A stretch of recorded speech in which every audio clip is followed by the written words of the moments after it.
Margaret's fingers trembled as she gripped the table, watching in horror as one hand after another rose in favor of Elijah.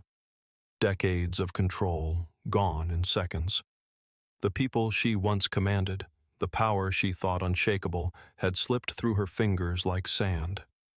Elijah stood, his expression unreadable, his Rolex gleaming under the chandelier. He buttoned his jacket and leaned in just enough for only her to hear. "Thank you for your service, Mrs. Whitmore. I'll take it from here." Margaret felt the world tilt beneath her. She had lost. But what happened next? Even she never saw coming. But let's start from the beginning. The Atlanta sun casts a golden glow over the exclusive Hawthorne Heights community.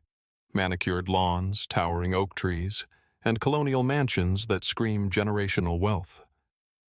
The silence is only disturbed by the purr of a black Rolls-Royce Cullinan as it slows to a stop in front of an elegant white brick estate with dark green shutters and a circular driveway.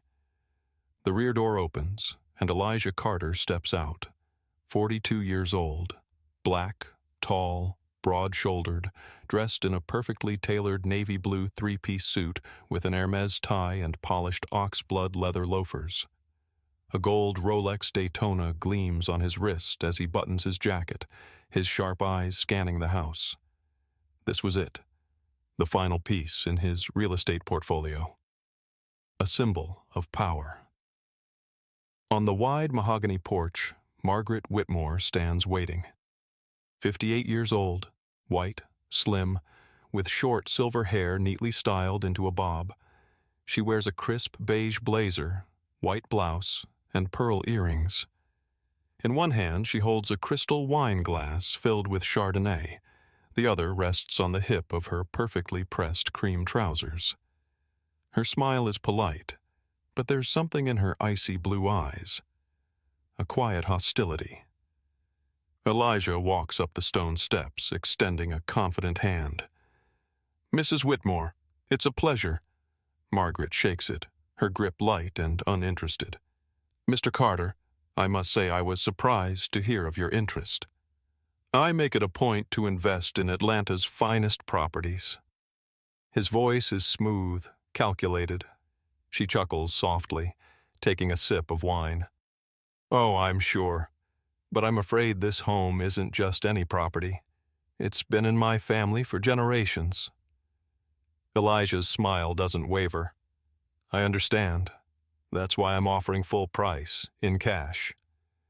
Margaret tilts her head, studying him. Then she exhales slowly, shaking her head. "It's not about the money, Mr. Carter. It's about preserving the community. We've worked very hard to maintain its aesthetic." A beat of silence. The air shifts.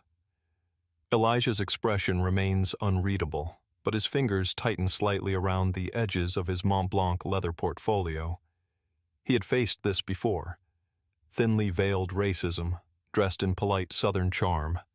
He leans in just a fraction, his deep voice lowering. "And what aesthetic would that be?" Margaret smiles wider, feigning innocence. "You know what I mean." Elijah holds her gaze for a moment longer, then slowly nods. "Understood." Without another word, he turns, stepping off the porch. Margaret watches him go, swirling her wine, lips curving into a smirk. She had won. Or so she thought. Elijah doesn't get mad. He gets even. For the next 6 months, he moves in silence, his strategy unfolding like a chessboard. Through a network of shell companies and silent investors, he begins acquiring properties in Hawthorne Heights, one by one. The first house, a struggling family drowning in debt, accepts his generous offer. The second, a recent widow looking to relocate, sells without hesitation. The third, the fourth, the fifth, each transaction executed with precision. No one suspects a thing. Margaret starts noticing changes. The local coffee shop, where she sips lattes and gossips with the other elite wives, suddenly has a new owner. The new menu features African and Caribbean blends. The baristas, all black. The country club, once an exclusive retreat, quietly opens its membership to a more diverse clientele. Her friends whisper at brunch, "Did you see the new family on Willow Lane? I heard the old Peterson place sold to a lawyer from D.C., a black lawyer." Margaret's fingers tighten around her champagne flute. Something is shifting, and she doesn't like it. Then, one morning, she receives a certified letter. Her perfectly manicured hands tremble as she opens it. The letterhead reads, Carter Holdings, LLC. Her jaw clenches as she reads the words. The company now owns 80% of the properties surrounding her estate. At the next Homeowners Association meeting, the usual faces gather in the lavish ballroom of the Hawthorne Country Club. Margaret sits at the front, her beige silk blouse neatly pressed, diamonds glinting on her wrist. She adjusts her posture, scanning the room for allies. The double doors swing open. Elijah walks in, dressed in a custom charcoal gray suit, his presence commanding. The room falls silent. He strolls forward, unbuttoning his jacket as he takes a seat at the head of the long mahogany table. "Ladies and gentlemen," he begins smoothly, his deep voice echoing in the silence. "As of last week, I now own 80% of the properties in this neighborhood." Gasps ripple through the room. Margaret's face drains of color. Her world is crumbling. Margaret grips the edge of the mahogany table, her polished nails digging into the wood. Around her, the HOA members whisper in shock, their perfect suburban world shaken. Elijah leans back in his chair, his Rolex catching the light. His expression is calm, controlled. This isn't revenge, it's business. Margaret clears her throat, trying to steady herself. "Mr. Carter, I don't see how this concerns the Homeowners Association." Elijah tilts his head slightly, studying her. "Oh, but it does, Mrs. Whitmore. You see, with my recent acquisitions, I now hold enough voting power to make some necessary adjustments." Murmurs spread through the room like wildfire. Margaret forces a smile, but the tightness in her jaw betrays her. "Adjustments?" Elijah slides a folder onto the table. "New policies, effective immediately. First, the restrictive bylaws regarding property sales, gone. Homeowners may now sell to whoever they choose." A wealthy-looking man in his 60s, wearing a navy blue blazer and gold cufflinks, shifts uncomfortably.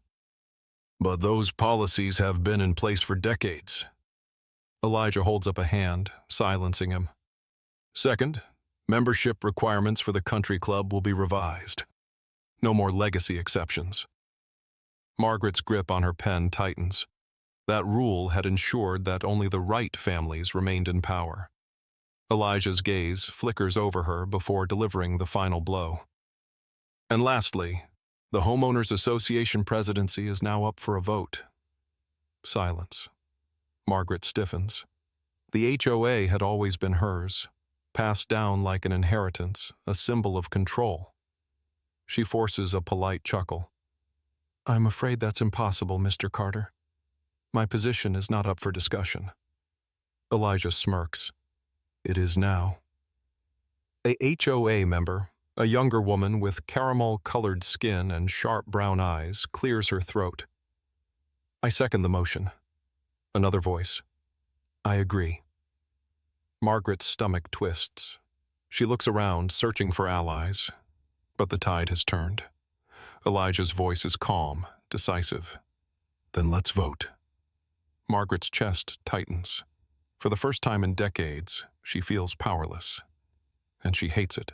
The vote is swift and brutal. Margaret watches, her vision blurring as hands rise in favor of Elijah. One by one, her old allies turn their backs. When it's over, Elijah is officially elected president of the Homeowners Association. Margaret doesn't move. Her world, the one she carefully built, protected, and controlled, is gone. Elijah stands, buttoning his charcoal gray jacket. He turns to Margaret, his expression unreadable. "Thank you for your service, Mrs. Whitmore," he says smoothly. "I'll take it from here." Margaret opens her mouth, but no words come out. For the first time in her life, she has lost. Elijah walks out, his polished loafers echoing through the silent room, and Margaret is left behind.